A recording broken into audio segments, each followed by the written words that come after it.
Manson and His Family of Murderers, a documentary by Leah-Faith. The mind is endless. You put me in a dark, solitary cell, and to you, that's the end. To me, it's the beginning.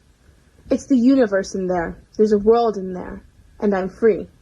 Sanity is a small box. Insanity is everything. A quote by Charles Manson.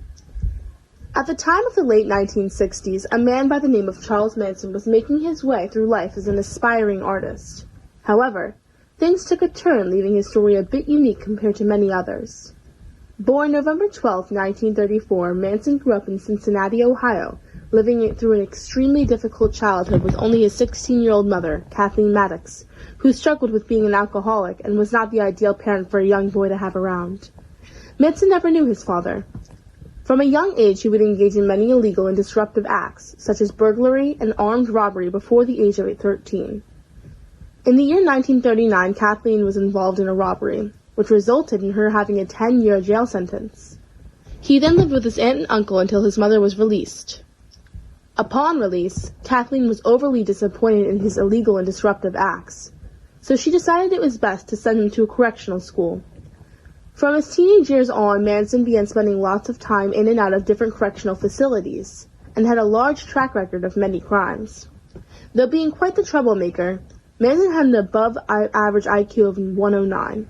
He was tested for many psychological issues and was labeled as dangerous and unpredictable by many probation reports. After a tough childhood, Manson met a young woman by the name of Rosalie Willis. He soon got married to Rosalie and got her pregnant with their first child, Charles Manson Jr. He decided to take him and his wife to Los Angeles with a stolen car. However, he and his wife got caught and were sent to prison. There, his wife met another man and decided she was to divorce Manson. When Charles heard of this, he made a failed attempt to escape. After being released a few years later, his now ex-wife took full custody of their child. Later in January, Manson married and impregnated a 19-year-old girl everyone called Candy Stevens. Soon after this, he was sent to prison once again due to federal Mann Act charges. He was left divorced and in loss of custody for his second child, Charles Luther Manson. Being in prison the next few years of his life, Manson spent lots of time building up his knowledge and skill with writing and producing music. After being released from his 10-year sentence and losing Candy as well as his second child, he made his way to California. This is where the Manson family cult begins to form, as well as when Manson begins to abuse many drugs.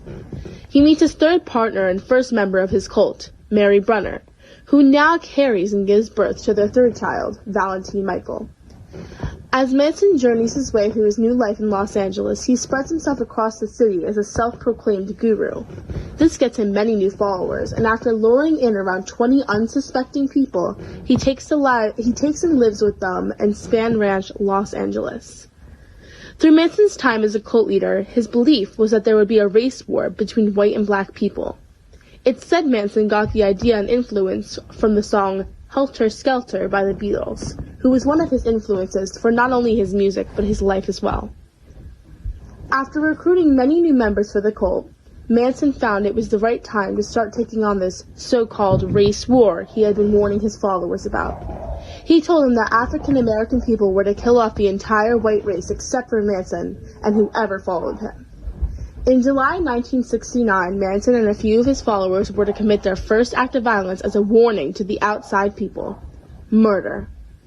The first victim was Gary Hinman, a music teacher and prior friend of Manson's. There were many opinions on why Manson chose to kill Hinman, but Manson himself explained that he was killed over money and property that he owed the Manson family. Manson then sent one of his closest followers to carry out the job, Bobby Basoli. In July 31st, Gary was found dead in his home.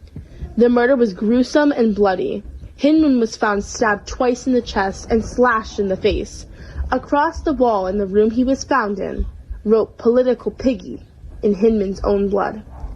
At the time when the police found Hinman, there was no evidence to be found of who could have committed the act, so the case was left unresolved until August 5th, when Basoli was questioned by the police, later being blamed and sent to prison for the Hinman murder.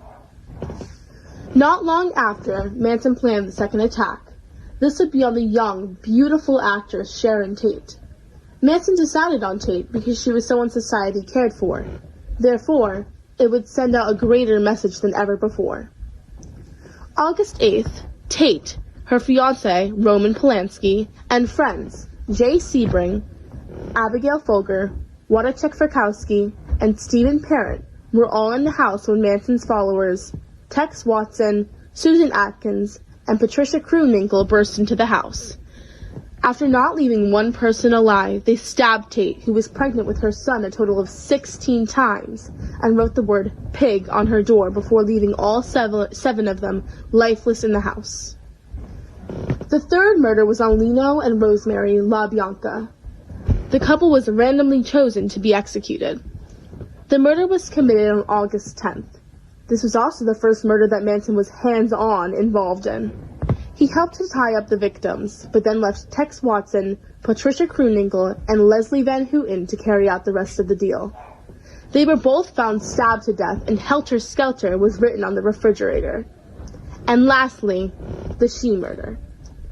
This murder was committed by member Tex Watson on August 16th. He was ordered to kill Shay because Manson suspected he was telling the police information on what the cult was doing. The police didn't find his body till nearly a decade later. In the end, Manson was caught. Just because you're convicted in a courtroom doesn't mean you're guilty of something, a quote by Charles Manson. In October 1969, Manson was arrested.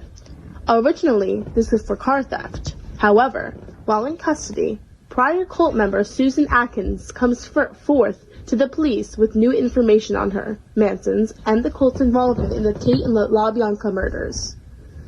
Manson, Atkins, and Houten are all part on trial for the murders, and the jury finds all defendants guilty of first-degree murder. The case is long and argumented, but in the end, the juror states, under the laws of the state and nation, these defendants were entitled to have their day in court. They got that. They were also entitled to have a fair trial by an impartial jury. They also got that. That is all they are entitled to. Since they committed these 7 savage, senseless murders, the people of the state of California are entitled to a guilty verdict. Manson is then sentenced to life in prison, where he spent the rest of his days rotting away in prison until he died of natural causes at the age of 83 in a California hospital. I am the most famous human being not only that is alive, but the most famous human that has ever lived. Charles Manson's last words. I hope you enjoyed. Thank you.